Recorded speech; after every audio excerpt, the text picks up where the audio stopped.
Welcome, everybody, to the Journey Through Sci-Fi podcast, episode 7 of our AI series. My name is Matt. And my name is James.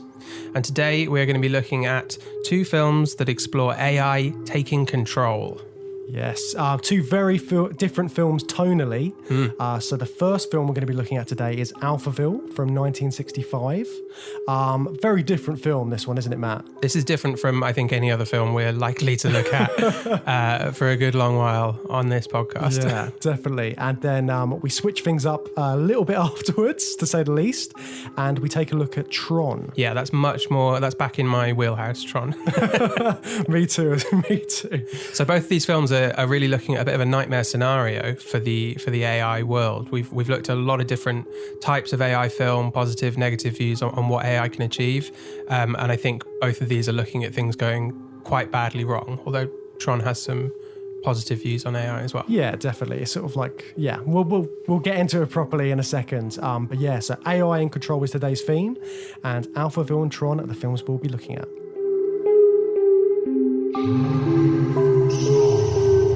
So the first film we're looking at today is 1965's Alphaville, directed by Jean-Luc Godard, who is the quintessential French New Wave director, right? Yeah, definitely. He made a big stir when he first came into sort of like the filmic world, and I know a lot of his films are very, very like well renowned. Critically, he does a lot of interesting things with the way he's very cine literate, isn't he, Jean-Luc Godard? Yeah, is Godard one of the New Wave guys who started out as a critic and then picked up the camera and decided he could do a better job of it? Yeah, he was part of this sort of like the French New Wave. He was one of these, exactly like you said. He's one of these film critics. I know that because I know that because I don't know if you remember that I did a French cinema module at uni in first year. Oh yeah. So I kind of had it in my head that I was very well versed on French cinema, but then when we came to watch this film and I was just looking up Godard films, I really thought like, oh yeah, I know my way around Jean-Luc Godard. I don't know anything about him. He was that module was very, very good on French cinema, but we only studied 3 films across a year. Do you remember what the films were? Yeah, La Grande Illusion by Jean Renoir, which is still one of my favourite films. Amazing war film, but an anti-war film, very good. Jules et Jim by Francois Truffaut, who is another one of the because New Wave Truffaut guys. was one of Godard's sort of mates, I think. From what I believe. And Diary of a Chambermaid, which is directed by Louis Buñuel, who is actually Spanish, but he had a significant part of his career in France, and heavily influenced by French cinema at that time. That's a very non-surreal Buñuel film. It's very steeped in sort of narrative traditions. They're all really, really good, but it was a different approach to what you and I did at film and theatre. As in, we would take one single film per term and just had a series of lectures on all of the context and everything about that film. Probably dissect it. Yeah, really good, but it means there's a big gap in my knowledge of Godard. Did we study 2 of his films? Because I looked through his whole filmography and I recognised 2 names. Yeah, the only one that I recognised, again, my knowledge on French New Wave cinema is very little, but Breathless was one of the ones which I remembered. Yeah, I've not seen that one. That's his first film, A Bout de Souffle. Yeah, I'm pretty sure we studied it. I don't think so. Not in a module I did. Okay. I think we studied Tout va bien. Yes, I remember that one. Tout va bien is all about strike. And does some really interesting Brechtian distancing things. And that's kind of all I remember about that. And then I think we might have seen a film called 2 or 3 Things I Know About Her. It's non-narrative, I think. And I remember absolutely nothing about it. It was very montagey, I think. And yeah, because that's the thing with all of these films, isn't it? It's very like they break the rules with continuity editing, don't they? Yeah, definitely. And they do these kind of like... they put these shots in there to break up the narrative and to sort of draw you away from the film. Because most films, what they do is they bring you in, they bring you into this filmic world, and they want you to be totally in it. Whereas I think directors like Godard, what they're trying to do is they're trying to make you think about other stuff, and there'll be occasions where they will do like a direct shot to camera or something like that, and the actor will be looking directly in the camera. And when they do these things, they're breaking up the narrative, and they're sort of making you go, actually, I'm watching a film. I know I'm watching a film. And you sort of, you come a bit away from the narrative world and you think about it more themically. Yeah. Or that was the intention, wasn't it? I do think, having watched this film recently, and I remember learning those things at university and studying those kind of concepts, and it links in with the stuff that Bertolt Brecht was doing on stage much earlier. But I think it's quite hard to appreciate all of that in its true context now, because things like the cinema verite style of filmmaking, handheld cameras following the action in a very loose, free way, there's nothing surprising or different about that. You know, that's everywhere now. That is the style of filmmaking. Yeah, exactly. Well, not everywhere, but certainly television uses that extensively. So it isn't this style of filmmaking that really blows your mind watching it.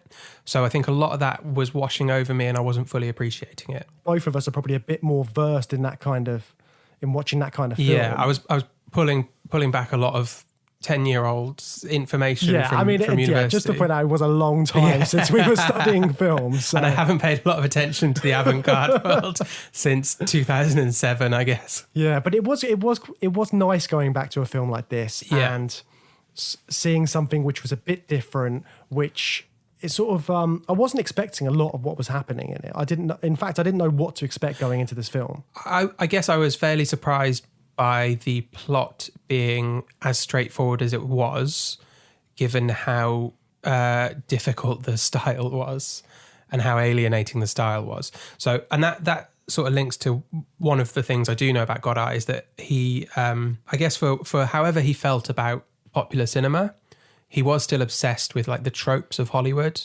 and this film is absolutely littered with it. He loved Humphrey Bogart, I think. He loved that kind of old-timey detective type of guy, and that's exactly what he makes the main character of this into. Lemmy Caution. Yeah, who I read up on and was not really that kind of a character. That's a pre-existing character. Yeah. A kind of pre-James Bond sort of spy character from some pulpy British novels. But Godard took that and put him into some weird distant future, dressed him up like Humphrey Bogart, and had him kill everyone he comes across. Yeah. So that character, Lemmy Caution, who's played by Eddie Constantine, he was an existing character, wasn't he, already in sort of like in popular fiction. And certainly in France and possibly more of Europe as well. I think that character was bigger in Europe than he was in America and England, despite being an English author that created him. Yeah, and is he supposed to be an American PI? He's that kind of character, isn't he? I think he's FBI. Yeah. He's American though, yeah. But Eddie Constantine plays him in other films. Yeah. There's a lot of associations that the audience would have had with Eddie Constantine and Lemmy Caution going into this film, which presumably a French audience in 1965 would know what they were getting into with a Godard film. This is, he had some films out by now, but at the same time, it's definitely challenging their preconceptions about Lemmy Caution as a character. Yeah, definitely. And to put him in the world of Alphaville, it's very different to anything he would have been exposed to in the previous films, because it's so out there. So what were your first impressions of watching this film then? So we talked a little bit about sort of like the French New Wave, sort of what we knew about that going into it. But what was your impression of it? Did you enjoy it? How did you deal with the first watch? I did genuinely find it quite a slog to get through. I haven't kept up with any avant-garde kind of films. I don't watch a lot of New Wave films. I've never seen that many New Wave films, to be honest. I feel like the plot was actually straightforward once you got into it, and it did feel like a really stereotypical film noir spy movie to an extent, but he really drops you straight in with the stylistic stuff at the start. It's incredibly hard to know exactly what is going on when you first get dropped into it. Yeah, especially so early on at the start of the film, we're seeing Lemmy Caution checking into his hotel, and within a few minutes, he just like shoots someone. He just gets attacked by some shit and it's shoots all him. action from the offset. It goes straight into it. But you don't know why. Yeah, you don't know what's going on. Lemmy doesn't seem to really react to having shot a man who's broken into his hotel room and attacked him. He just shoots him a couple of times and then carries on talking to the woman that's in the room with him. Yeah, it's all very stylized, isn't it? It doesn't seem naturalistic, that entire scene. Not at all. No. And there's lots of that in the film. Yeah. Thinking about the plot of this film then, so how would you describe the plot? So it's basically about Lemmy Caution, played by Eddie Constantine, as we've said, and he's going to this town, Alphaville. Is it a town or a country? We don't really know, do we? I don't think they're specific. It seems more like a country, doesn't it? The way they talk about it. And well, there's the concept that he's coming from the outer countries, which seems to just sort of generically refer to everywhere except Alphaville. Also, Alphaville inhabitants seem to refer to themselves as living in a completely different galaxy. Yeah, which is confusing. Yeah. And also, Lemmy says that he travelled through space to get there, but we also know that he drove there, or you can drive out of there. So it's all happening on a... So does he mean he literally travelled through space? Through space, yeah, through time and space. We begin with Lemmy Caution driving into Alphaville. And what do we know about Lemmy? Well, he says his name's not Lemmy. Yeah, so we've already jumped ahead massively. Yeah. He introduces himself under a pseudonym, and he claims to be working for a newspaper. He's here as a reporter doing a story about Alphaville or about its creators or something. Yeah, so we think he's just an investigator, and he kind of plays up to this role throughout. But the first thing he does, like you said, is shoot someone. And that's not a typical sort of reporter behaviour, is it? No, it's playing into those spy movie tropes a little bit. It is, I think the best way to describe it would be it's like a new wave version of a sci-fi spy action film. Yeah, that's a good way of putting it. So he goes into this world and he's immediately introduced to the very strange inhabitants of Alphaville through the woman who escorts him to his hotel room, who is just asking him an endless series of mundane questions that always end with Monsieur or Sir. She's always saying, are you tired, sir? Would you like to sleep, sir? And he just doesn't answer any of these questions. And I was immediately wondering if we were already dealing with an AI. Is this a robot that's escorting him to his room? Having seen the whole film, I don't think there are any robots. I think all of the people are humans. Yeah. Right? Yeah. But they're sort of brainwashed by a force that we don't know at the start. Yeah. That's making her behave this way.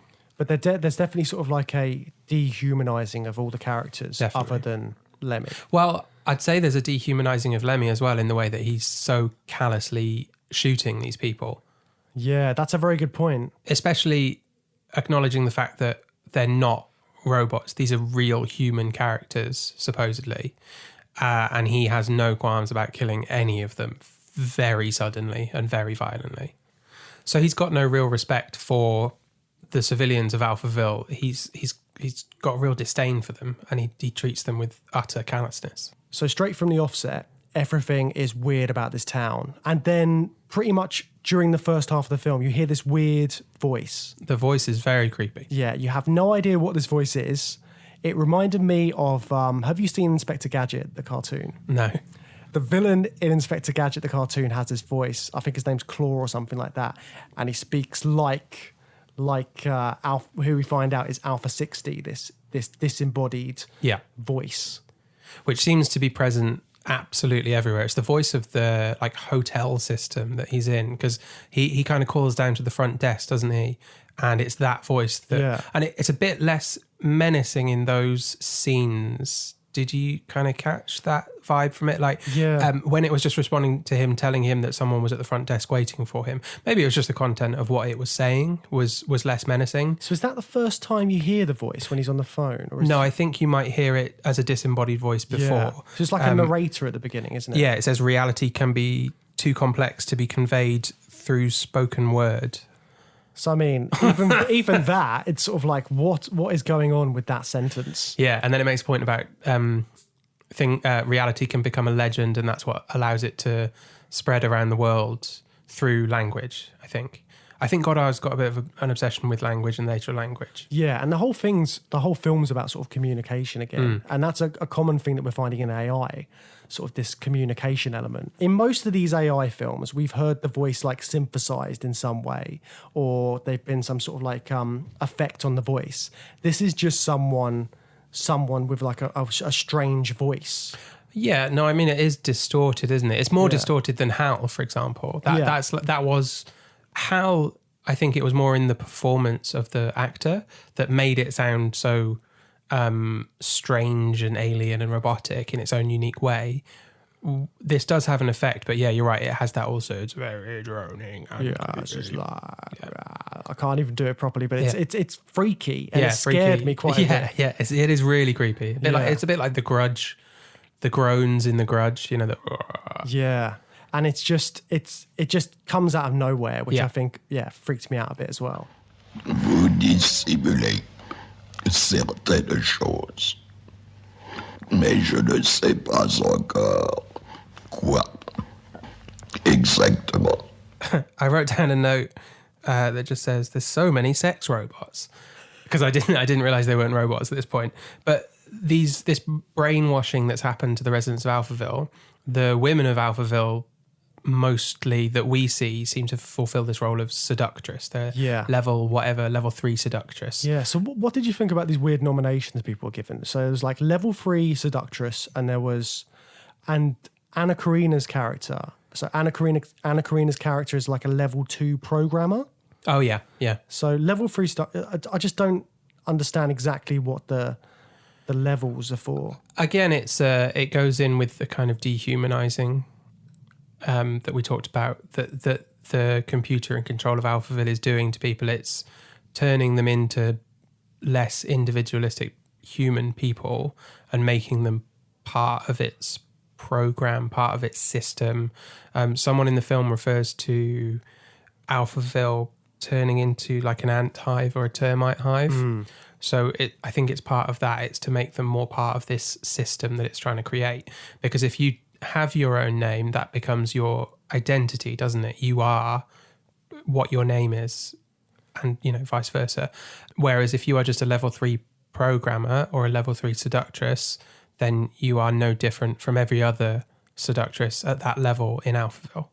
Yeah, and the systems that they've got in place are really interesting as well. So like the nominations people have. So like you said, like level 3 seductress, all these different levels. But then it's not just the people which have like different sort of like denominations. There's a bit where they refer to, tell story 261 or something like that. Oh yeah, and she just launches into it. Anna Karina does. Yeah, there's all these different set rules and systems in place in Alphaville that we just have no idea about, but they're all very specific. So if you're this type of person, you will do this, or if you you will know story 261 or whatever it is. Yeah. There's extensive control exerted on the population, so that's a good example of it. They're not allowed to use certain words. No one can say why. They have to say because, which doesn't make sense. Yeah. It must be very difficult writing dialogue for that. I wonder if that phrase, we're not allowed to say why, we have to say because, I just wonder if that works better in French. It might do. I don't know if those words have a better translation. Like instead of asking the question why, you have to say the reason for that is. Yeah. I don't know if those words just work better in French. I don't speak French, so I don't know. But like that's just an example of like the control, the seemingly arbitrary restrictions that the computer in charge Alpha 60 is putting on the residents. Words get banned. Yeah, I found that really interesting. Again, that goes back to the communication element. So they refer to this Bible throughout. They say like, the first thing that this level 3 seductress does is she's checking through his drawer to see if he's got a Bible, and he thinks nothing of it because he's in a hotel. But we later on find out this is not a literal Bible. What they're referring to is a dictionary. And what's happened to the dictionary? They've taken words out, haven't they? They've taken words out, and by the sounds of it, it's pretty regularly updated, and new words are added, new words taken out from it. I'm ashamed to say I've never actually read 1984, but I do know that this is very similar to a concept in that of the way they use language in that. So language is extremely restricted in that world, and it's part of the fascist control of the state, which is I think they remove words like, they'll keep a word like good, but then any variant of that, like brilliant, excellent, wonderful, they're all gone. You say good plus good, double plus good. You don't say bad, you say ungood. So the language is completely stripped down. Wow. As a means of controlling people's ability to think freely for themselves. And again, that's sort of like, it's that reprogramming, which again is a very artificial intelligence kind of thing. It's a robotic element that is being put on these people. Yeah. And we later learn that the Alpha 60, the computer in charge of town, The computer in charge of town? he or it is just completely obsessed with logic. That's the whole structure of life that it's trying to impose. And I quite like the idea that they would refer to a dictionary as a Bible, because a dictionary is just the list of words that form language. Yeah. And to have that as replacing your religious text is an interesting thing for a computer to impose on a society. Because it makes sense, because it's the most logical thing, isn't Yeah, it? it's just boiling down society into its most logical, simplest form. And so if you're, again, it's putting it down to programs, basically, isn't it? Because if you want to speak in this language, you need to know the words, the dialect, in order to be able to express stuff. But then it's not so much about expression. That's definitely not what Alpha 60 is about. No. So some of the words they've taken out are, so what did they take out? They took out tenderness, Yeah. red breast, like a robin red Oh, breast.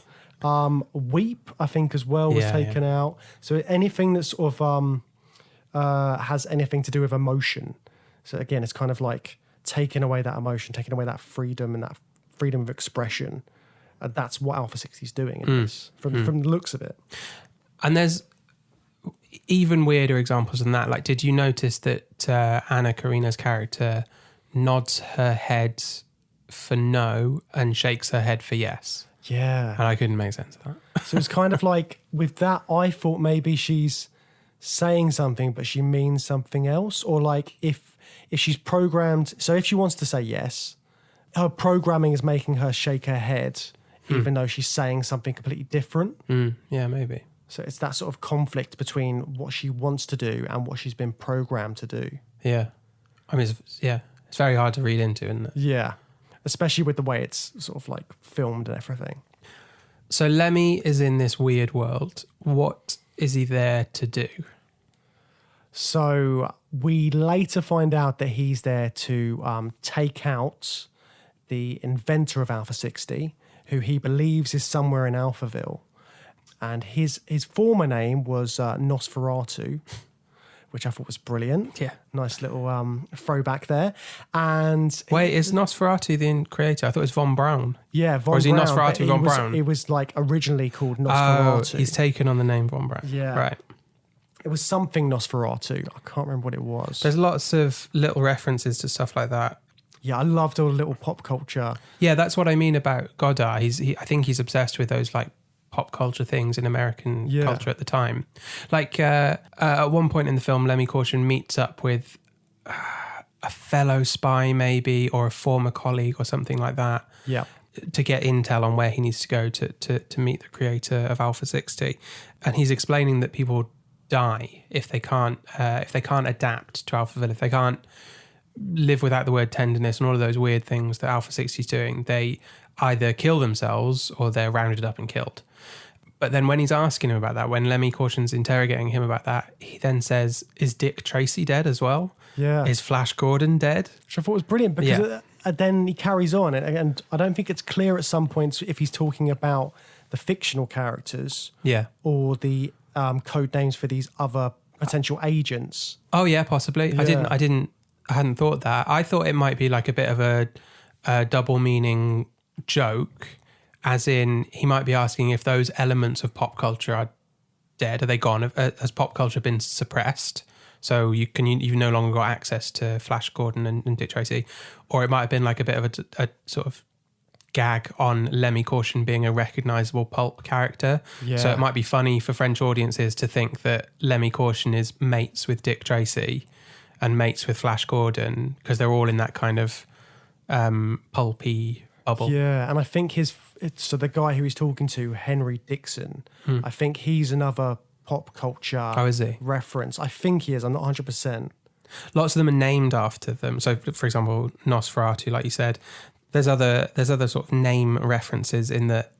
On the other end of the spectrum, all the place names are named after mathematicians and scientists, and that's it's kind of crowbarred in when she says something like it's on Heisenberg Boulevard next to Mathematics Park on Enrico Fermi Street. It's just listing off a load of figures from science, and all the roads and places are named after that because of the obsession with logic. And we also get the film is just interrupted with E=mc², and other scientific flashing formulas. Neon signs all the time. Yeah, flashing neon signs. They say sud and nord, don't they? Is that south and north? I think so. I'm not 100%. Again, my French isn't great. French. Apologies. I think it's south and north because they talk about the north and south districts. It's snowing in the north. It's sunny in the south. So how huge is Alphaville, or is it some sort of weather control? So Alphaville, the city is. So I kind of got it as a city. Later on, Von Braun talks about sort of how Alphaville sort of grew.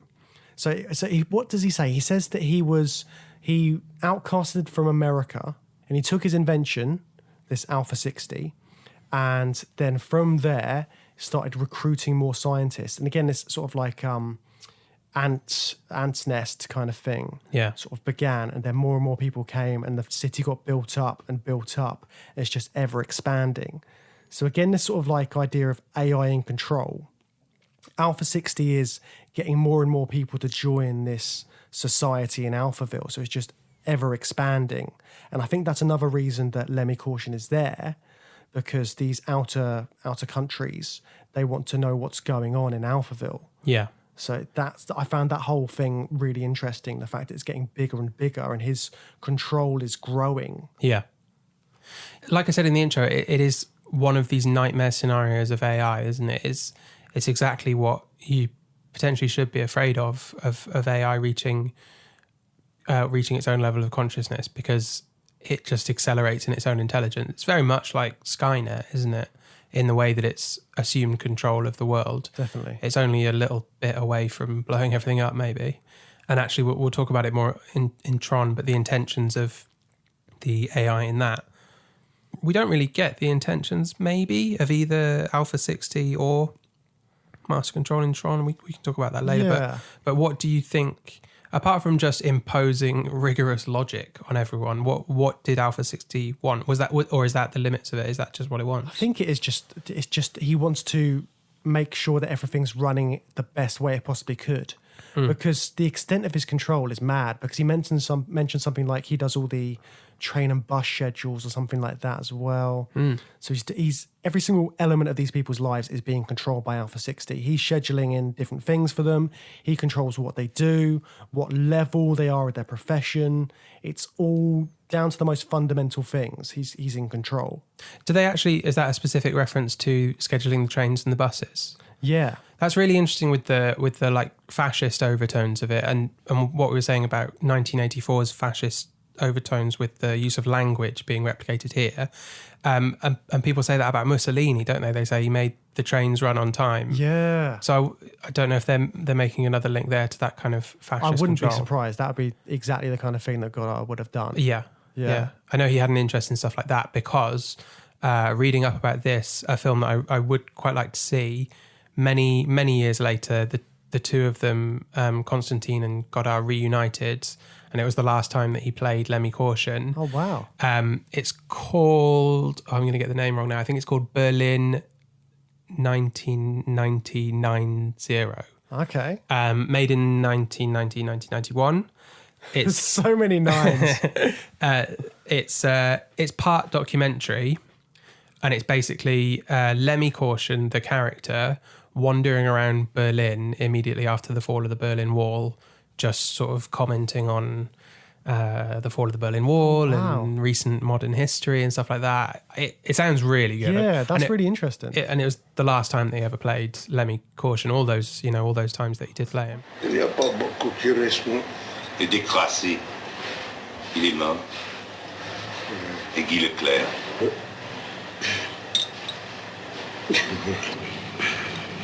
So we talked a little bit about how women have been depicted in this sort of Alphaville, in this society. What did you think about sort of the depiction of women in general? Because there's lots of weird things that Godard's doing. Like there's a bit where there's a woman who's just standing on a table in an office. Yeah. And then they go into another room. They just push her off. Yeah, they just push her off, Yeah. like, get out of the way. And they've got another bit where it looks like a naked woman just in a glass box. Yeah. When they're walking down some stairs. There's lots of things, and they're kind of like, well, it's very objective views of women throughout. So the only character who you have any other sort of sense of is Anna Karina's character, who is Natasha von Braun. Is she the daughter of the creator of the computer as well? Yeah. Yeah, and she's a programmer. She's not a seductress. She has a more elevated role, maybe, in society. Yeah, it's very strange that there is a sort of... It's not just the women. I think there is like we talked about, the dehumanizing of everyone in Alphaville. And I think the way that he's chosen to present that with the female characters is through sexually objectifying them. We see it in other ways with the male characters, although I guess you could argue that there is an inherent sexism in the fact that kind of all the action happens through those male characters and the different ways they are dehumanized, whereas most of the women are treated as sex objects. Yeah, they're all like seductresses or like basically prostitutes. Yeah, but Natasha's character, she's still seen as the love interest, so she's still not more than just that. With respect to the fact that it's a new wave film and maybe we're not supposed to have really straightforward interpretations of it, there's a sense that in the plot of the movie, he's trying to snap her out of this robotic programming, right? Yeah. But she doesn't understand the word or the concept of love. And by the end of the film, they're sort of in love and they run away together, basically, and escape Alphaville. So we do see more of her as a character. We see her sort of breaking free of this programming over the course of the film, I guess, to an extent, although there isn't really like a moment where she really breaks free. Yeah, because even when she's sort of when they've got the really sort of what is supposed to be like a passionate conversation with each other, when they're both looking at the camera, it doesn't seem anything more than quite mechanical still. Very mechanical. And they have sort of a fairly like tender conversation over a meal, but he films it in a really interesting way. He cuts right in so we can only see their hands and the food on the table and like a TV screen, a blank TV screen behind them. So we don't see any of the emotion on their faces if there were to be any. We're just sort of looking at their hands and the food they're eating. Yeah, and the fact they've got a TV screen in the back sort of brings it back to that technology aspect that there could be something watching them the whole time. Again, I caught myself thinking about that, especially when we were looking at that one. And there's a few shots later where there's like 3 TV screens kind of stacked up in a triangle, and they caught my eye. And I was trying to think what he really meant by putting that in, because actually on first viewing, again, it goes back to struggling to put it in context. It's just not that weird to have a massive telly next to your breakfast table. You know, that's actually not a weird thing. But in 1965, this is a sci-fi movie. This black TV screen is filling up most of the shot. It means something. It means more than I'm guessing by just knowing that we're surrounded by TV screens everywhere now. But it's also very interesting that Godard decided to make it a realistic city. It's a city. It's like 1965, isn't it? Yeah. So it's Paris in 1965. Yeah. He's not trying to make it look futuristic and sci-fi.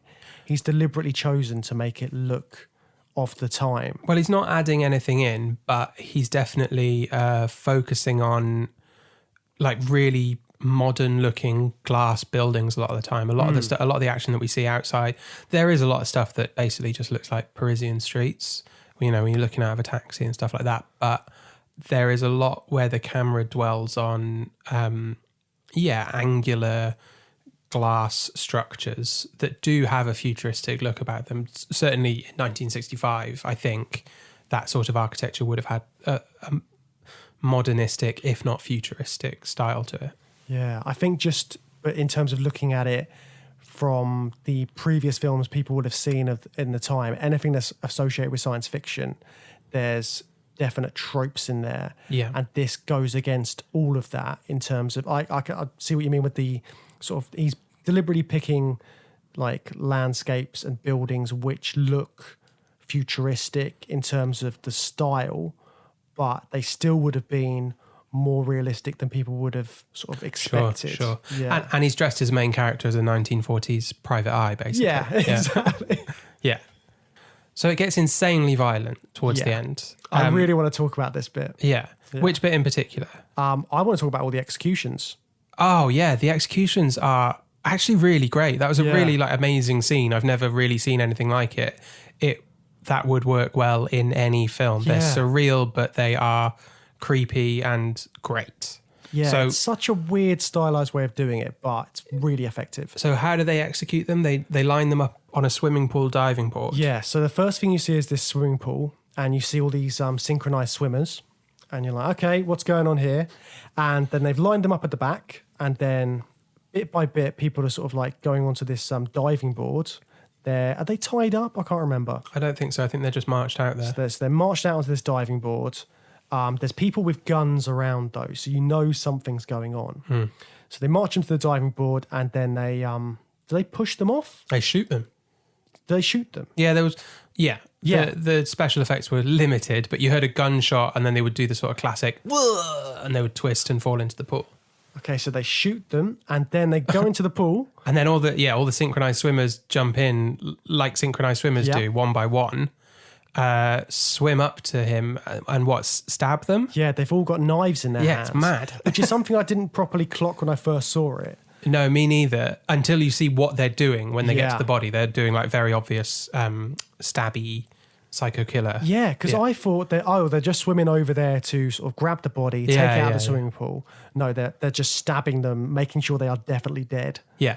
So apart from the fact that works as a great surreal almost horror scene. Yeah. What the hell's going on there? What is the Alpha 60 logic of executing someone that way? It's such a strange way of doing it, but I suppose it's more of a Godard thing, isn't it? Because he's got this whole juxtaposition of beauty and violence throughout the film. Okay. This with the synchronized swimmers, like you said, they're synchronized swimmers. They're swimming around and they're doing all these sort of like routines and things like that. It's very sort of Busby Berkeley-esque, isn't it? Yeah. So they're doing all that, and that's like very beautiful to look at. The other scene which really springs to mind is the one which we spoke about earlier, where he's having the fight with the guy in the hotel room. Right at the beginning. Yeah. As he's having this fight, this really brutal sort of like scuffle with this guy, there's really lovely music playing in the background. You don't hear any of the sort of like terrible stuff that's going on. And then there's another scene later on when Lemmy's fighting someone else, and it's very stylized fighting, and they cut between him doing different moves. Like one point he's got him in a chokehold, and then there's something else, and it's sort of like, it's very structured. But this whole juxtaposition of beauty and violence is something, I don't know exactly what Godard's going for with it.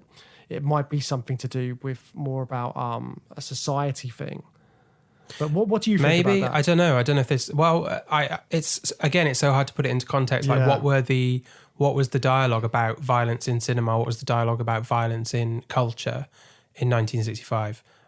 We're post Psycho, aren't we? Yeah. So it's definitely out there.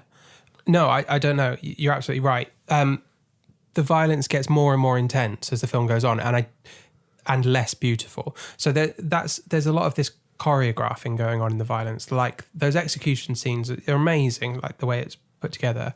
But then by the end of the movie, and the fight scene that you described with all the editing, later on in the film, he's just marching through scene by scene, shooting everyone he sees. Yeah, just properly. Yeah. He shoots his way to Alpha 60 or to Von Braun, I can't remember.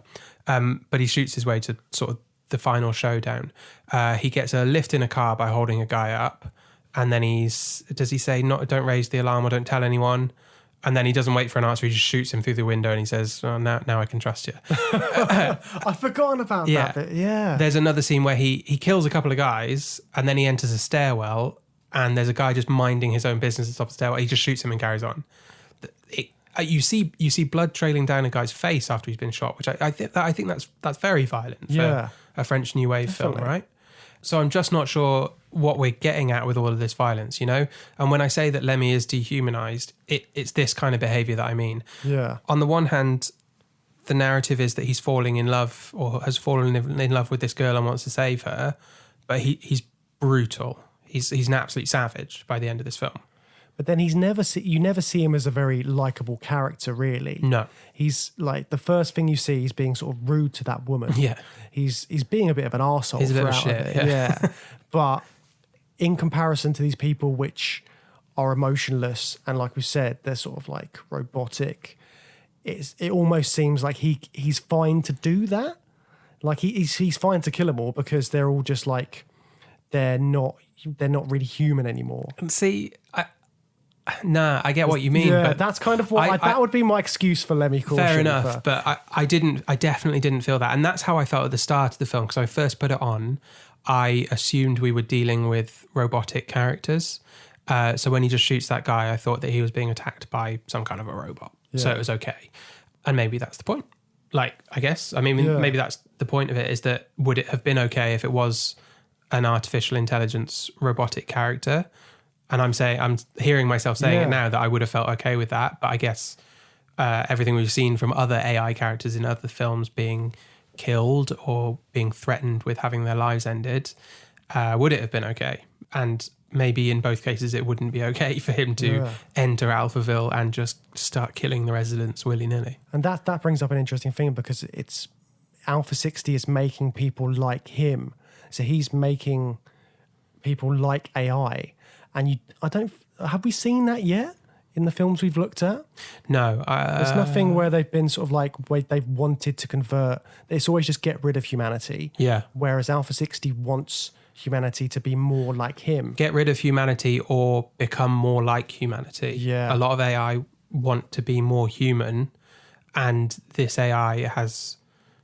It is like Skynet in that way. So when we talked about Terminator, we talked about the fact there's different AI in that film. There is, or more so in the second one, there is the Terminator who's learning and evolving, and then there is all the other Terminators that are sort of represented by Skynet, this thing that just wants to wipe out humanity. That's even more extreme. Alphaville, Alpha 60's not quite there yet, but could see it potentially happening if there was a clash between those countries. But it just wants to make all the humans part of its system. Il suffit d'avancer pour vivre, d'aller droit devant soi, vers tous ceux que l'on aime.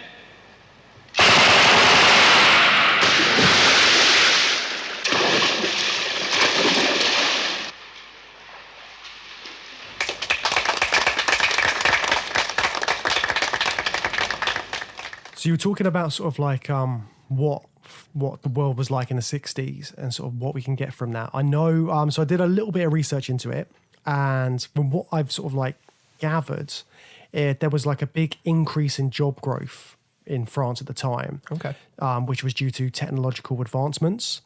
So it was becoming much more consumer-led in France. And I think there's lots of stuff that Godard's throwing in here, which is sort of like alluring to that. So like with the neon signs and that kind of thing. And apparently there's a lot of stuff which is like consumerism, and it's sort of making comments on that. So I suppose the woman in the glass box is kind of like she's a product on sale. Yeah, exactly. And a sexualized product on sale as well. Yeah. So it's kind of, I think, so how much do you think of, with that sort of bearing that in mind? I can imagine it comes up. I can imagine in the film. Yeah. God. Or just like in general. I can see it being something that new wave directors might have not necessarily been against, but would have wanted to comment on as a big societal shift in their country at the time, which is why I find it so interesting that Godard has this obsession with Hollywood tropes, really visual signifiers of capitalism. So I don't really know if he's necessarily anti-capitalist in a really straightforward way. He certainly has this fondness for cinema in its most glossy form, I think, which is a product of that world. So if he has a discomfort with that, expressing it in a bit of a mixed way. I suppose it's kind of, if you're looking at consumerism, the main type of consumerism you get is through like TV and the media, and they sort of have that control on you.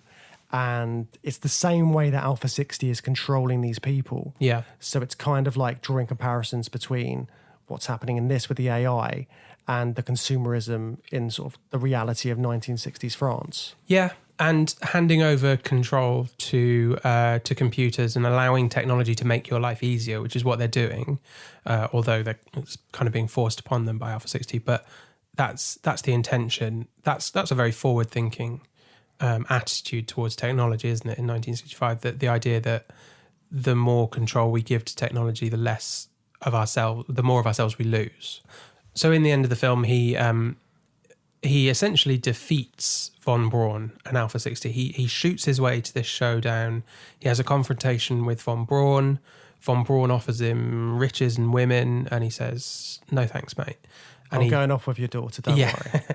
And he sabotages Alpha 60, does he? Yeah, How does he ultimately overcome Alpha 60? So the main thing throughout the film is, so Lemmy is someone with emotion, and so when he's talking to Alpha 60 previously, he mentions about poetry, and they say like, "Oh, we can tell you're very intelligent by the way you talk about things," and he kind of like uses lots of weird riddles and weird dialogue when he's talking to Alpha 60 in that first interview section. So just quickly, the way they do that, Alpha 60 throughout the film is depicted as like a light and a fan.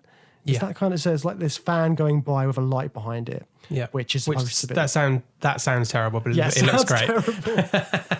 But yeah, it's really effective in the sort of like the world of the film. Yeah, and so I think what he does at the end is he tells a poem or a riddle to Alpha 60. Okay, and then by doing that, Alpha 60's brain, which can only think in logic, can't figure it out. So he goes into meltdown. And then, as soon as the sort of like Alpha 60 starts going into this weird meltdown sequence, we start getting this weird negative effect as well throughout the rest of the film. Oh, yeah. That's weird. Everything's flipped. Okay. Oh, okay. Yeah. Right. I did not get that. That went way over my head. And then, but the weird negative thing goes back to, so something that Lemmy Caution is doing throughout the film is he's taking photographs. Yeah. And he's like trying to get evidence of everything, which the rest of the residents of Alphaville find really strange. Well, he's taking photos of just absolute nothing for half of the film. But then there's something about the way when Alpha 60's talking, he talks about you can only live in the present. There's no past and there's no future. Yeah. So for someone to take a photo of something, they're going to reference the past. They create a past. Yeah. So there's this weird thing, and then you get this weird negative effect, which harks back to that towards the end of it, during this meltdown sequence. Oh, that's quite nice. So his actions are having this effect and literally altering reality. Yeah. And that's expressed through reality seemingly looking to be altered, and in a way that sort of chimes in nicely with the theme of the camera. I missed all of that. I completely missed it. Thank you for explaining that to me. That's the one thing I actually clocked throughout the film. I went way over my head. But essentially he does it's a does not compute situation, right? That's it, basically. He outsmarts the machine, or he humans. Yeah, but in the process, all the residents of Alphaville are dying, basically, from the looks of it. Dying or kind of breaking free from the control? I don't know if they necessarily break free. The only person so Natasha escapes with Lemmy, but she seems to be in pain at the beginning, doesn't she? And she's trying to but then she gets far enough out of Alphaville that it doesn't affect her anymore. But doesn't Lemmy make a comment that the machine might just regain control anyway? He's not sure if it's going to work, I think so. And then, but they also make a comment about, do you think they all died? And they're not sure. Yeah. I think there's a question mark about that. But it's quite terrifying to think that maybe Alpha 60 did blow up or whatever. Yeah. And all these people just died. Cool. So add that to Lemmy Caution's body count there. Yeah, and he doesn't give a shit. And then it ends with... He's off with his new missus. It ends with the classic French film, which is funny to us, but I guess it's not funny to a French-speaking person, but it fades to black, and then in the bottom corner it says fin. And that it's so perfect because it has. I think it's just because that style of filmmaking has been parodied to death, and there's a lot of scenes in this film that it looks like a Simpsons version of a new wave film. It looks like Barney's film, you know, that he enters into the film festival. It's all in black and white. Don't cry for me, I'm already dead. You know, like just weird camera angles, talking directly into the camera, characters talking to each other, and they're standing at like 90-degree angles to each other in close up. Just stuff that, like you were saying before, it was revolutionary, and it really made you question the nature of watching a film and take you out of the moment. But it's so hampered by 50 years of parody, basically, in Western culture that it's so hard to take it at its word. Yeah, that's a really interesting point, because you look at it now and you instantly think about the parodies as opposed to what's going on. So I think a lot of people watching this film might have those sort of issues. Yeah. But I think in general, this film is really good. I think a lot of it probably went over my head. Mm-hmm. And I would like to sit down and watch it again at some point. Maybe not just yet. But yeah, you can see there's lots going on, and I think you can take away a lot from it. Yeah. No, all of these like new wave films and art cinema type films, they do genuinely benefit from watch it, be confused, read up on it, discuss it, think about it a bit, and then watch it again and see how you feel the second time. And I think this would be a very good example of that if we go back to it. Yeah, because even just chatting about it now, it's making me think about it in different ways. I'm already more excited about it. Yeah, stuff like the negatives in the world. That's such an interesting point, and I would like to see it again. And then when that happens, see if I agree with you or see if I have a different interpretation of it now that we talked about it a bit. When Kevin Flynn, a computer genius, unlocks the dimension beneath the screen, he becomes a prisoner in a world of his own making. The world of Tron. So another film that endlessly benefits from rewatching it and just redigesting it and really getting to grips with the themes of this film. And I'm being silly, but I'm also being serious. It's Tron from 1982. Yes, Tron. So this is a classic Disney film. I don't think I really clocked it was Disney in the past when I watched it. It doesn't feel necessarily Disney-esque. I was aware of that because I love Tron. It's great. Yeah. And I know that from an animation point of view that it's relevant that this is a Disney film because it's not a typical Disney animation. But I think it's in 1982, it's a film that only Disney had the resources to make. Definitely. So you said you know from past viewings. So what was your first memories of watching Tron? I think I watched this before I was even old enough to properly form memories about it, because it's like the colours and the style that just stick in my head and remind me of being a kid. What about you? I mean, have you seen this movie since you were young? I don't. Yeah, I definitely saw it when I was younger. I don't know if I've ever watched the whole thing and just sat down and properly watched it all. I know I have, because I have those very early memories of it, and then have more recent memories of it, which was in 2010 when the sequel came out. I remembered that I loved the first one and I got really excited about the second one. Yeah. And I got fully bought into it again. I rewatched Tron in anticipation of Tron Legacy. Have you seen Tron Legacy? Yeah, so my mate Victor was a massive Tron fan, and this was like going back to primary school days. Right. And we used to like pretend we were on light cycles and stuff.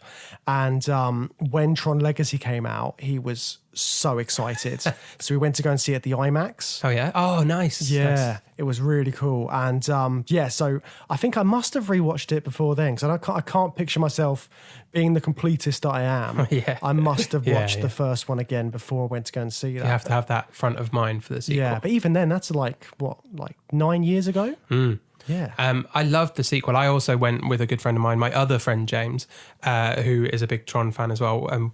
Just absolutely loved Tron Legacy. Although I distinctly remember, I've only seen Tron Legacy once, I think, at the cinema, so I couldn't have loved it that much.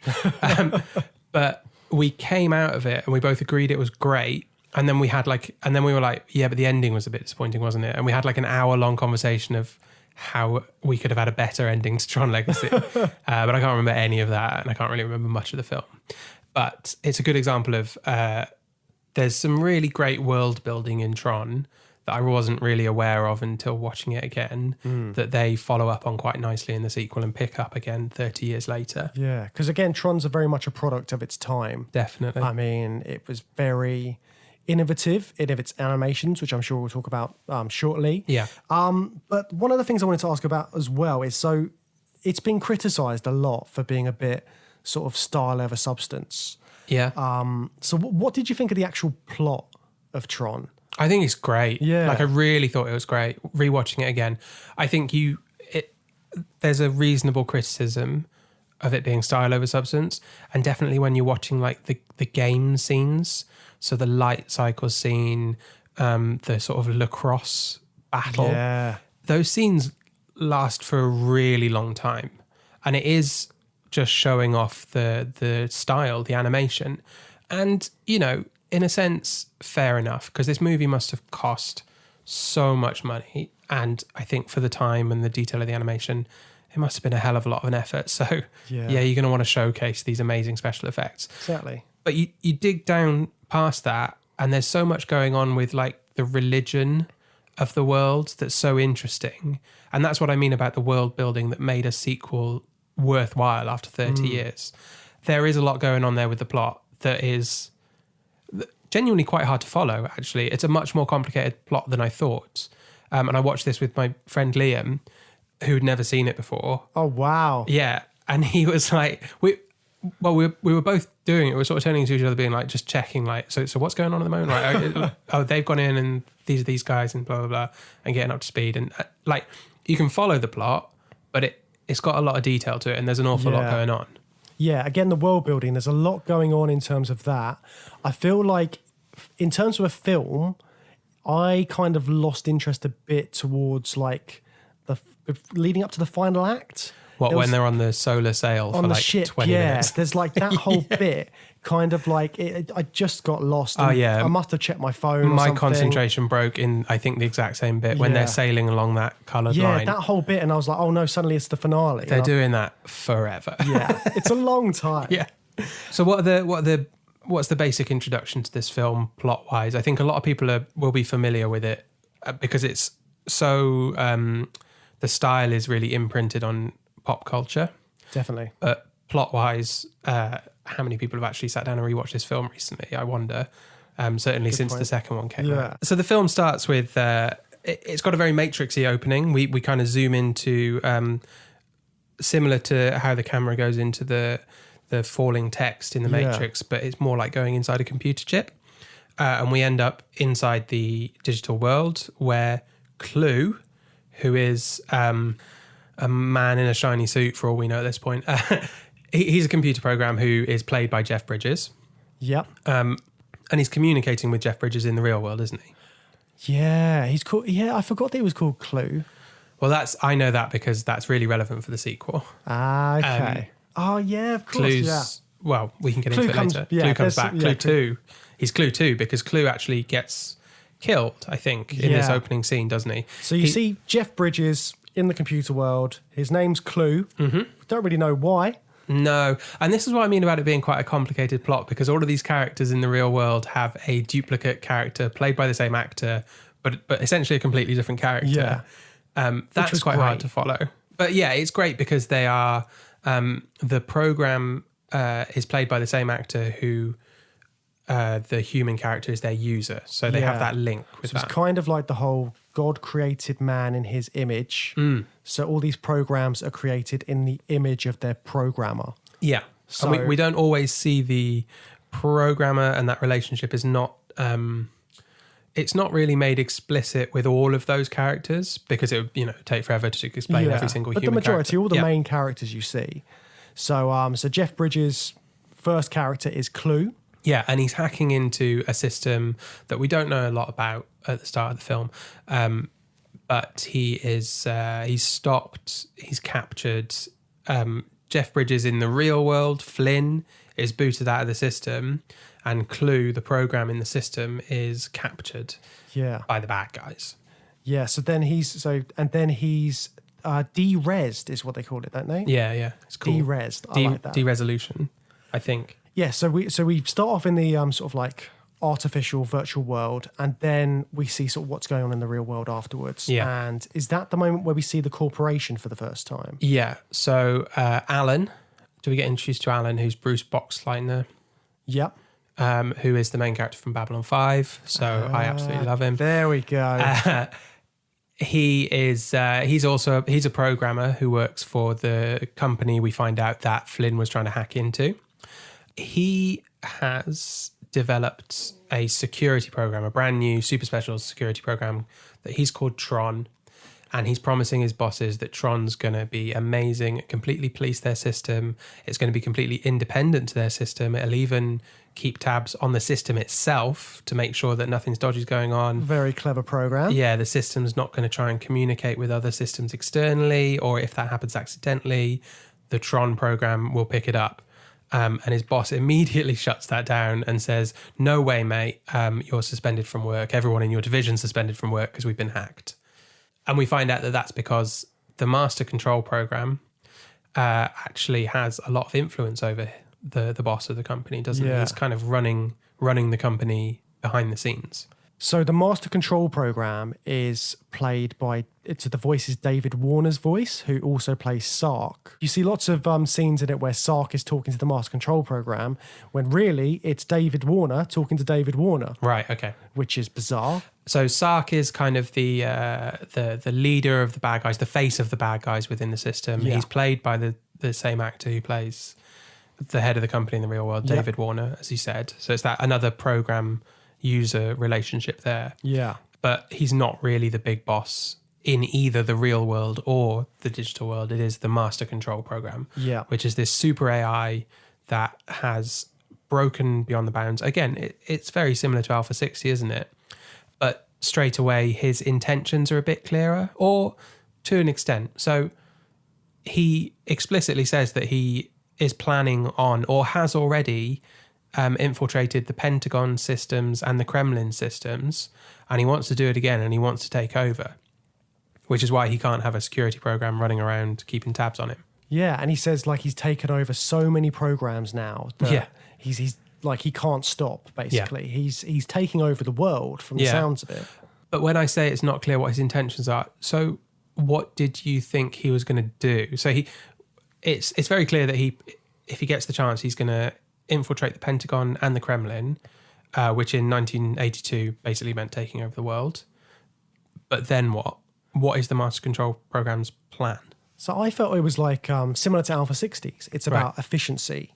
So he feels that if he's in control, everything will be more efficient and cost effective. Yeah, that would fit into the kind of business development side of him. Business theme of it, isn't it? Which comes through a lot throughout the film. Oh yeah, and he talks about I am 12 million times more efficient than the human mind, or something like that, doesn't he? So he just wants to install that regime on the entire planet, I guess. That's it. So if he's in control, everything's just going to run much smoother, apparently. Yeah. The thing that kind of kept making me laugh was all of this is happening and it's a video game company. Yeah. Like the system that we're talking about that has this maniacal supercomputer is the system that runs a video game company. Yeah. Although, is it definitely just a video game company? So, yeah, because we know, so Flynn, who is the computer programmer, who we find was kicked out of this this business. What's the business called? Encom. So the reason Flynn was kicked out is because David Warner's character, who's Ed Dillinger in the real world, stole his programming. He's like, he had a bunch of computer games which he was going to release. Yeah. And then he's just stolen them from Flynn. Yeah, and they're smash hits. Like, they're huge video games. They've made that company billions and billions. So yeah, I think the company has expanded beyond that because they've been able to, because of the money they've made off these video games, I think. So much so that Dillinger has become the leader, the sort of like head honcho of this company, whereas Flynn would have been in that position had he been able to put out the games which he made. Yeah. And that's the whole point of what Flynn's doing, isn't it? He's hacking in to get the evidence that's going to prove that he was the original creator. Yeah. Now, kind of all of this plot, the reason I say this is the film's got quite a complicated plot. All of this plot's happening in the first, 10 minutes of the movie? Yeah. And the bulk of the film actually happens when the characters then, or when one character, Flynn, goes inside that system accidentally. So they break into Encom, don't they? Yep. And what exactly happens there? So they break into Encom. There's this. So there's 3 of them, isn't there? There's Kevin. Yep. So we should clarify this actually, right? Just listing off the characters and their then likenesses in the system. So Jeff Bridges is Flynn. He is also Clue. Clue is the program based on Flynn. Then we've got Bruce Boxleitner from Babylon 5. Babylon 5. He's playing Alan, and then Alan's program is Tron, and Tron looks like him. We've got Dillinger, the bad guy, who is also playing Sark, the bad guy in the system, and also doing the voice of the Master Control program, the big bad guy. And then we've got Laura, which is both Flynn and Alan's girlfriend. They've both had a bit of a fling with her at different times by the same. Which is weird. Yeah. In the context of the film, it's and then it gets really weird at the end. We'll talk about that. And then her program's called Yori, and I don't know how much this film really goes into what she does for a job, because does she actually use Yori as a program the same way that Alan uses Tron? And I think she must do. Yeah, must do. Because she is a programmer, but they don't go into as much about what she's doing. But of course, she's working on this digitizing a laser thing, which is what eventually puts Jeff Bridges into the computer. Yeah. Which is another like element of the plot that's just like, oh yeah, by the way, this is also happening. But it's essential to move the plot along, because we need to get Jeff Bridges inside the system, and you just got to accept the fact that they do that with a big laser. So there's this weird sort of like inventor-creator relationship in this, isn't there? Because so each of the programs looks like the inventor, but then obviously when Jeff Bridges goes into the world, he looks like himself, which means he looks like Clue. Yeah. But none of these programs that he interacts with would know who Clue was anyway. So it's not like he's being recognised. He just, he looks like any other program. But then he essentially is sort of like in the world of the computer system. He's God. So he's a god. He's a god. So this god has gone into their world. So they've got that weird sort of relationship with each other. Because later on they meet a character called Ram.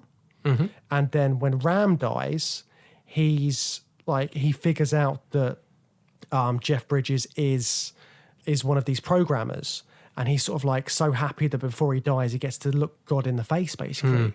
So it's a really weird, like it's quite an intense inventor creator relationship they put in Tron. And it's also it doesn't have, they've got a bit of a messianic thing going on with Tron himself.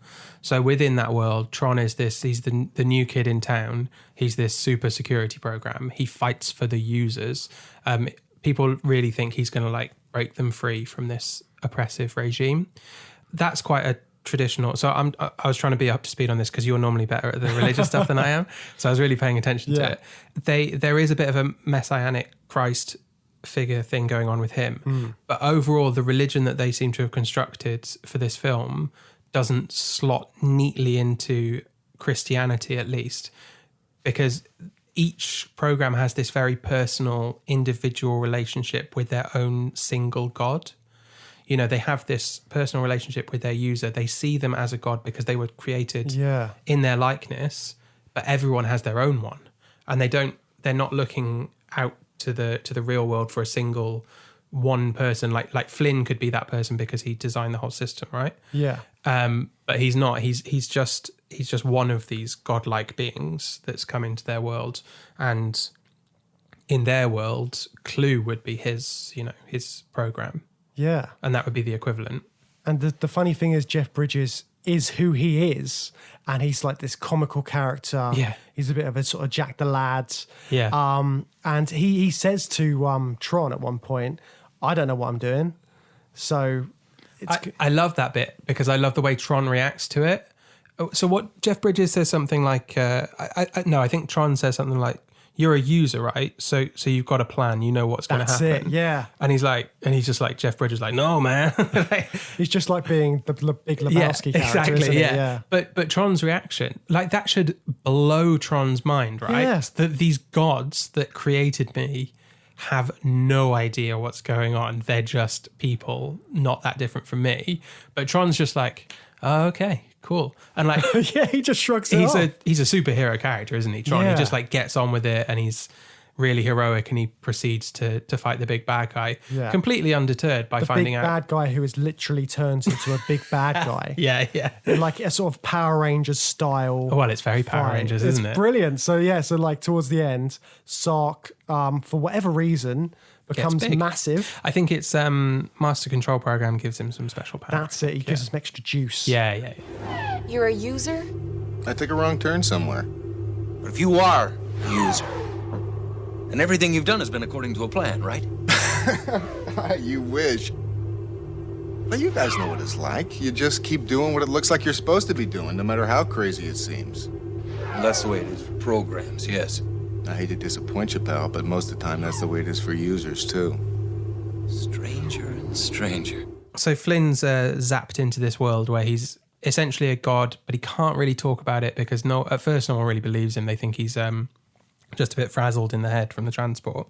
And he finds himself in this oppressive regime and forced to play these games and fight to the death. Which again, if we go back to the style over substance thing, the games are kind of a big part of the film, and it is impressive visually. But the point of the games is really interesting because the Master Control Program wants to subvert this religion that they've developed for themselves by making them fight to the death. If you reject the users, if you denounce your user, you get some sort of like better training, better access to training. You'll do better in the games. You'll become part of the Master Control Program system and you won't die, basically. If you refuse to do that, if you fight for the users like Tron does and believe in Tron and the users, you won't get access to that training, that equipment. You're going to get killed. Yeah. And it's weird sort of like sectioning off, isn't there? Because I think this is the first film we've seen where there's a group of sort of AI on the human side and there's a group of AI against them. Yeah. So yeah. it's that division which we haven't really seen. Yeah, definitely. But it's done in a fun, light-hearted way because it's a Disney film. Yeah, but that's why I really like it. And that's Yeah. why I think it holds up, is that it does have all that style over substance stuff. And I think this might play into why it wasn't like a giant success, is because it's not all style over substance. It's quite confusing. Yeah. Because you have all these characters that you're introduced to very quickly with a complicated business espionage plot.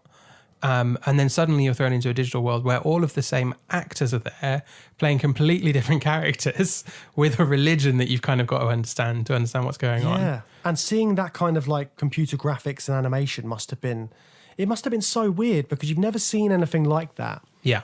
Because that's another thing I wanted to bring up. So there was lots of, so it didn't get nominated for an Academy Award in visual effects. No, it got ripped off, didn't Yeah, it? so like, because everyone saw it as cheating because they used computer graphics, which just seems mental now. It's insane. It's insane. And it's the same sort of, are they nominating Pixar films for Best Picture yet? Or is it still Best Animated Picture? That was a whole thing a few years ago. I don't know for definite. It's the same logic that's kept that division of saying an animated film is not really a film, so we've got an animated film Oscar. It's that same division of just not taking the film seriously on its merits, because the special effects are amazing. Yeah, because I know it got a technical achievement, like I think 14 years after release. 14 years? 14 years. Why did they do that? I think it's just to commemorate it or something like that. Right, Just be like, look, we know we sort Sorry of like jibbed you the first time. Sorry about what we did. Yeah.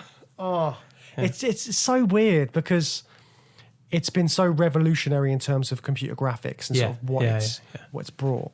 And did you know about the director? Like, apparently he got the idea from like watching or playing Pong. Okay. Like that game. So it was from way back and imagining then. that like there was little people in the machine operating. I think that sort of sparked the idea. And then he was like, wouldn't it be cool to do like a animated film like this with these sort of computer graphics? And he spent years developing it and trying to figure out how to do it until eventually sort of Disney got hold of it as well. And then it just went where it went. So he's hunched over this machine playing Pong and he's like, these paddles must think I'm a god. That's how I like to think that he brought up the whole thing. It does have that sense of a bit of a passion project, doesn't it? It's directed, written, story by situation, isn't it? Same guy, Steven Lisberger. There is passion in this film. Yeah. And yes, there is also a sense that the studio took over, threw millions of dollars at it, and then said, we want a much longer light cycle scene, please, because we've spent millions and millions It's of still dollars not on that it. long, though, is it? No, it's quick. a nice tight 90 Yeah. odd minutes, isn't it? Yeah. But, then again, so was Alphaville, and that felt like a lot longer. For different reasons, though. But yeah, you talk about sort of like being a passion project. There's lots of like nice little sort of computer game references in there and science fiction references. Did you notice that on Alan's office cubicle, it had Klaatu, Barada, Yes. Nikto? Yeah. I was like, fantastic. Yeah, that's great. Yeah, I felt clued up after we did the one podcast on that. Yeah, and hopefully our listeners will be as well from that. Although I'm sure they all knew all of that already. Yeah. There's a nice little Pac-Man. Yes, I was going to say screen, the Pac-Man. which is quite a famous Easter egg. And I've seen that image online loads of times, but this is the first time I've actually watched the film and gone, oh, there's the Pac-Man. Yeah. And it's kind of like if you watch Tron, all these Easter eggs and things like that is what makes the entire Ready Player One film work. Yeah. And sort of obviously, like, that was based on a book before, but those sort of elements must have been influenced by Tron in some way, because how could it not be? It's a film about someone being in a computer game. Yeah. I don't think Tron gets the credit it deserves. Like, I don't think it gets the pop culture status it deserves. Yeah, I'd agree with that, because I think, because people just refer to it as that film with the weird effects. Yeah, or, with the light cycles. Yeah. and you don't remember the plot. I found that I didn't remember too much of the plot, and I've kind of like remembered the kind of Honey I Shrunk the Kids kind of thing in it. Yeah. But that was about it, and just the Yeah. And my memory going in was I didn't think Tron was a very big character from my memory of the plot. Yeah. And I remember thinking, and certainly in the first half hour or so of the film, I was thinking, why is this film called Tron and not Flynn or just something else? Yeah. But it's because Tron, it's like electronic. Right. Okay. Yeah. All right. There's always is little that what things it like is? that, yeah. But certainly, like, Tron steps up, and he has for being a not very deep superhero type character, he does sort of step up and have a decent arc. So, for example, that moment where his mind isn't completely blown by the revelation of the users, that's actually quite a nice bit of character development. He's designed as a security program. He has a purpose and he sticks to it. It doesn't completely ruin his life that his religion is all messed up. He's still going to proceed with the thing that he set out to do.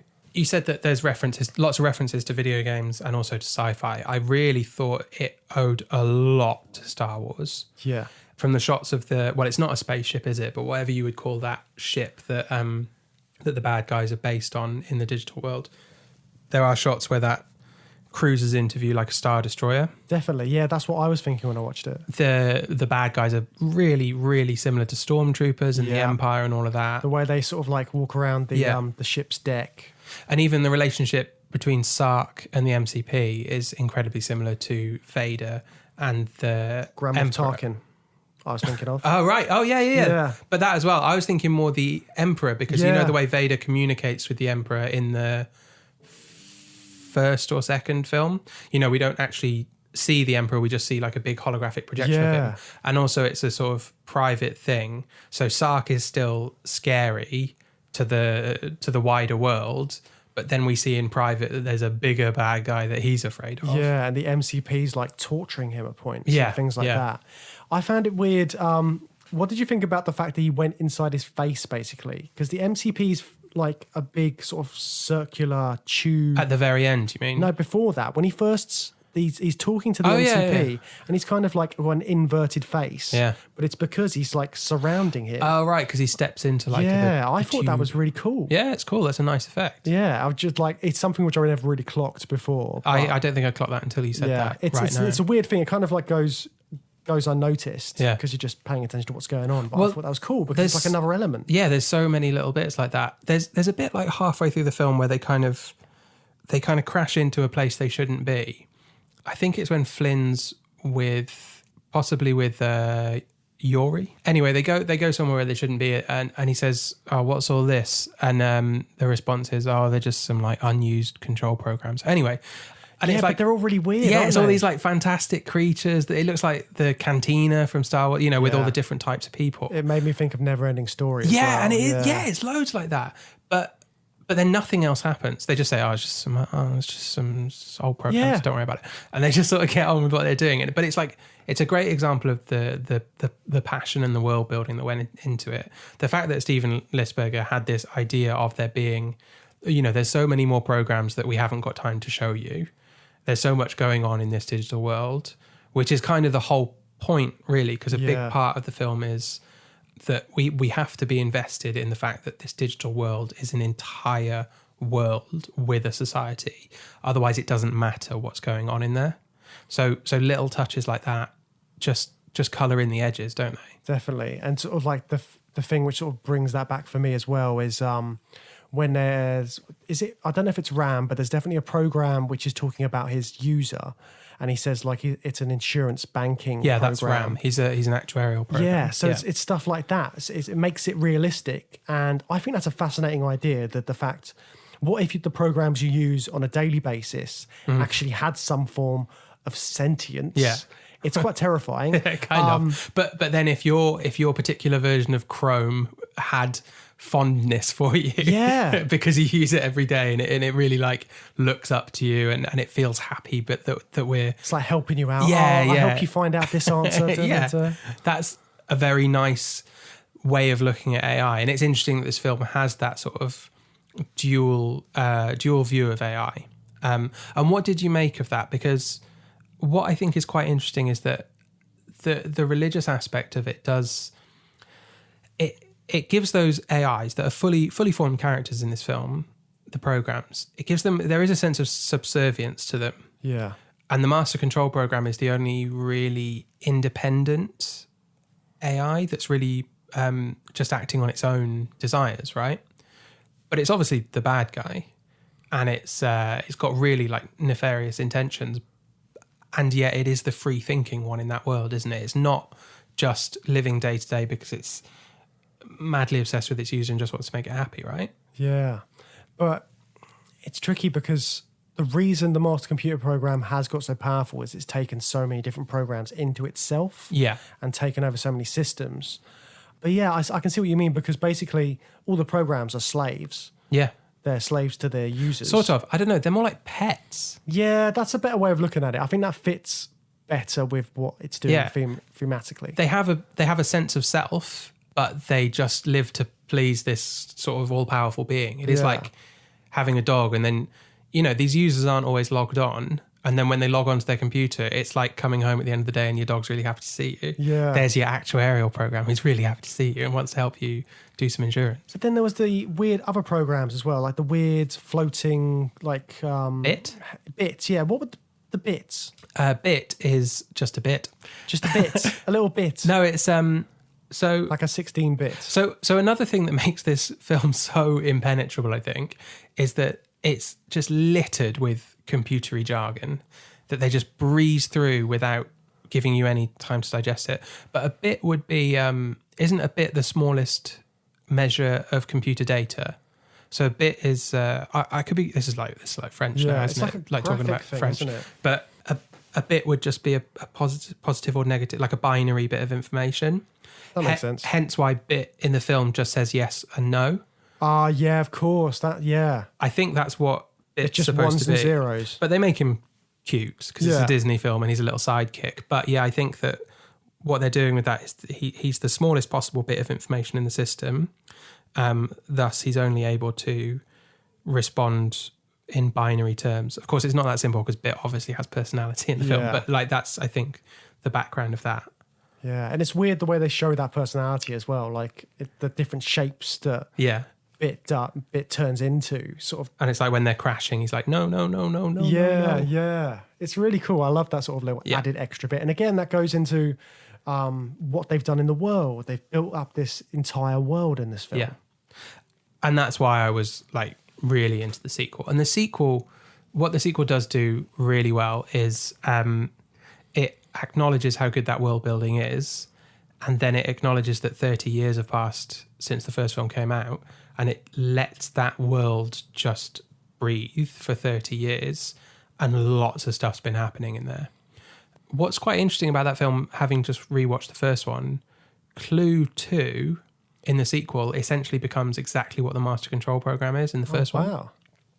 So Flynn rebuilds Clue, and I haven't seen it in like 10 years. Yeah. Well, you've remembered more than I have already. Flynn remakes Clue and tasks him with creating a perfect system. He leaves him to it, and he says, just create a perfect system. And over the years, I guess Clue just goes insane or whatever. His interpretation of a perfect system essentially becomes the same as what the Master Command Program was, which is take control, oppress everyone, and be a dictator.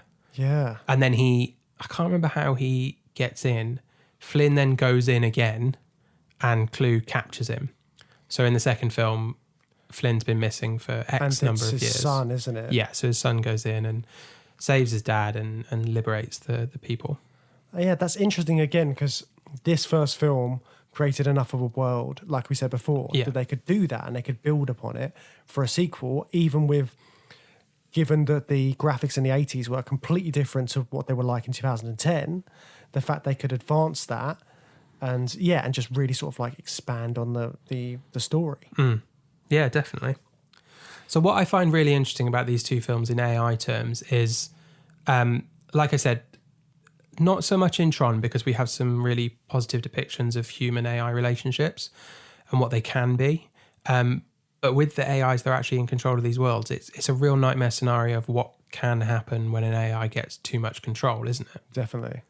And it's a scary thing to think about. And I think both these films really display that sort of like AI in control, because in both of them, they are in control of the societies around them. Yeah. So the Master Control Program is in charge of all these different programs, and it's only getting more powerful. And it's sort of like ant's nest, or what do you call it? An ant's nest? Ant nest or termite hive, I think, is what they say in Alphaville. Yeah. Yeah. So it's like that. It's just getting bigger, and you're getting more and more sort of soldier ants, worker ants, sort of making it bigger and bigger. And what we've seen before is AI searching for something to make them slightly more human, whereas these two AIs in control are trying to get rid of that humanity for the sake of control. Yeah, which is a really interesting thing. Which we just haven't seen that before, have we? Yeah, it's really interesting. So at the end of this film, the control reverts back to the users, and everything's all good with the world. It's sort of like a happy ending, and it's sort of an unusually happy view of AI, isn't it? Yeah. And sort of like AI and man are both sort of like living in unison. Flynn gets his job back. They're doing really well. Yeah. Tron's sort of like got his girlfriend, and everything goes blue, which means that everything's fine. It's no longer red anymore, which is danger. So all this stuff's going on, and compared to some of the other films we've looked at, it's very hopeful, isn't it? Yeah. So it's nice to see a happy ending, isn't it, with this kind of definitely. AI film. And interestingly, leading on to next week's episode, John Lasseter, who is head of Pixar and Disney's animation group, he described how the film helped him to see the potential of computer-generated imagery in the production of animated films. Oh, wow. So I think he said, without Tron, there would be no Toy Story. And if there was no Toy Story, there would be no Bug's Life. And if there was no Bug's Life, there would be no... What other Pixar films have there been? WALL-E. There would be no WALL-E. And that leads us very nicely onto what we're talking about next week. So what are we looking at next week then, Matt? WALL-E and Silent Running. And we'll be talking about some cute little robots, won't we? Yes, so we're going to take a look at those two films, and we're also going to be chatting a bit about sort of ecological sci-fi, sort of delving into that a little bit and just seeing how both those films deal with that topic. Okay, so thank you for listening. Please do tune in next week. Subscribe if you haven't already. Please review us. Recommend to your friends. Feel free to email us or tweet us. We'd love to hear from you. Any sort of like anything you want to hear on the podcast, anything, any artificial intelligence films you want us to cover, just let us know. We'd love to hear from you guys. What's the email address, James? Very good point. So the email address is journeythroughsci-fi@gmail.com. And if you want to find us on Twitter, we are @Through Sci-Fi Pod. Well, that's it from us, and we'll look forward to seeing you next week.